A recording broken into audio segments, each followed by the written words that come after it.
Singapore 2009. Leaders at this year's summit are expected to commit to completing a basic framework for member economies to become a trading bloc. The deadline for that is 2010, but there is the worry that trade blocs could increase protectionism against non-member economies, and there's also concern that it could undermine the fragile global economic recovery. Now, with me for our studio discussion are Pascal Lamy and Ernie Bauer. Now, gentlemen, let's talk about protectionism, a dirty word, I understand, for some economies. Mr. Lamy, how would you rate the scale of protectionism in Asia, scale of 1 to 5, 5 being, very bad? I think there's been a lot of progress recently. Asian economies have opened to their benefit. When China joined the World Trade Organization in 2001, that was a big step forward in order to open trade and open the economies. So on a scale of 1 to 5, I would say sort of 2.5. I'd say generally that's true, but let me jump in there and say that there's been a rollback on trade issues during this financial crisis, or the economic crisis. And we've seen countries start to pull back with some national policies that have been rather protectionist and have raised concern to members of the trading community and the business community. So you're saying that economies are now more open than before the crisis? No, I think during the crisis a nationalist reaction has occurred, and there has been some pullback on the protectionist front. I think in general the trend that Mr. Lamy has described is correct, but we have to recognize that during this crisis some countries want to pull back because of, politically they're getting pressure, and they need to continue on the track to opening if they want to prosper in the future.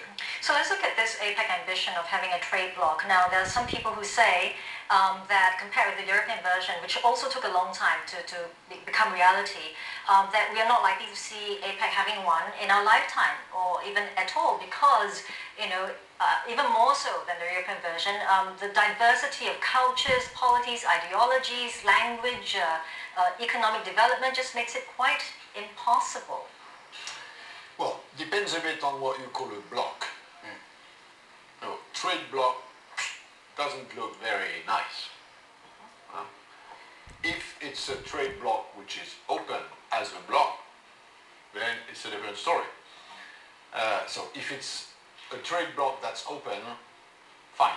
And there are ways within the APEC system to open trade here and there on, customs facilitation, procedures for reducing red tape, facilitating people's travels, which are not grand things like, the one we cope with in the WTO, but which make people's life easier.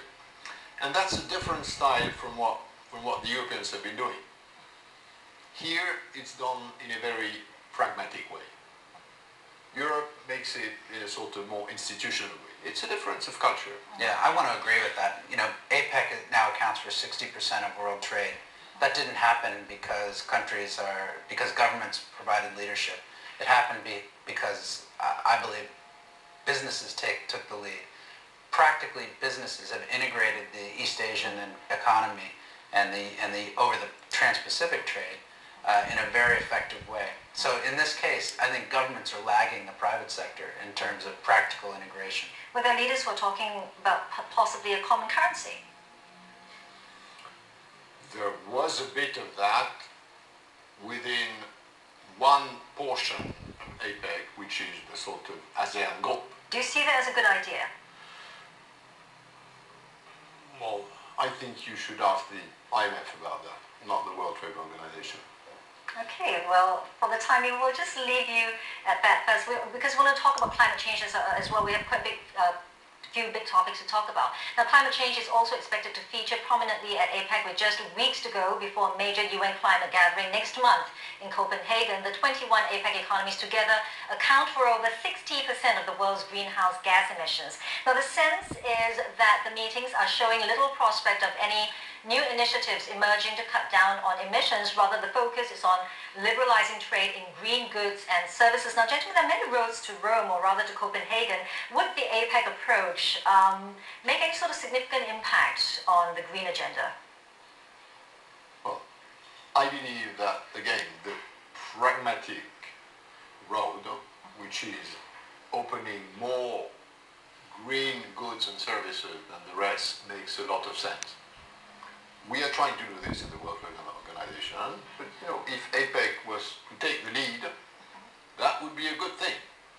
Now, then you've got the whole other part of the climate change versus trade issue, which may be an issue, but once and after a deal on carbon emission reductions will have been done. The truth is, APEC isn't prepared to provide leadership on climate change. I don't think the countries have done the homework. I don't think that's going to be a major issue on the agenda coming out of these meetings in Singapore. I think we need to look at APEC for support on trade. But on climate change, I don't see that as a major headline out of this meeting in Singapore. It should be interesting that you're talking about the pragmatism in this region, because there's a Hokkien saying that goes, if you don't have got fish, prawn would do.